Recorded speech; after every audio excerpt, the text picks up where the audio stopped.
সেটাই কিন্তু নির্বাচন কমিশন জানাচ্ছে, অর্থাৎ নির্বাচন কমিশন বৈঠক চলাকালীনই ওই অবজারভারকে সরিয়ে দিল। একেবারে রুমা, তুমি আমাদের সঙ্গে থাকো। নজিরবিহীন সিদ্ধান্ত, বৈঠক চলছিল এবং সেই বৈঠক চলাকালীনই জেনারেল অবজারভার অনুরাগ যাদবকে সরিয়ে দিল নির্বাচন কমিশন।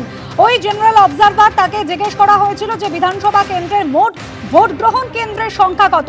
নিজের বিধানসভা কেন্দ্রের মোট ভোট গ্রহণ কেন্দ্রের সংখ্যা সম্পর্কে অবগত ছিলেন না ওই জেনারেল অবজারভার, এবং তারপরে এই ঘটনাকে অত্যন্ত গুরুত্ব সহকারে নেয় নির্বাচন কমিশন।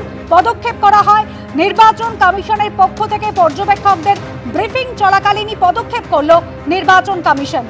সরিয়ে দেওয়া হলো কমিশনের ব্রিফিং চলাকালীন কোচবিহার দক্ষিণের জেনারেল অবজারভার অনুরাগ যাদবকে।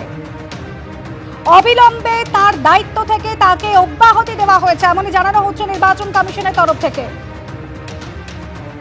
রুমা পাল রয়েছেন আমাদের সঙ্গে। রুমা, একেবারে ব্রিফিং চলছিল, বৈঠক চলছিল, তার মাঝখানে সিদ্ধান্ত নেওয়া হলো। তুমি নিজেই বলছো নজিরবিহীন সিদ্ধান্ত, ইতিমধ্যেই তাকে দায়িত্ব থেকে অব্যাহতিও দিয়ে দেওয়া হয়েছে। রুমা, দেখো, এরকম যখন ব্রিফিং চলে বা যখন প্রশ্নের উত্তর, অনেক সময় দেখা গেছে মুখ্য নির্বাচন কমিশনার বেশ কিছু প্রশ্নও করছেন। এর আগেও আমরা দেখেছি, যখন ভোট নির্ঘণ্ট প্রকাশের আগে যখন তিনি কলকাতায় এসেছিলেন, সেখানে যখন সমস্ত আধিকারিক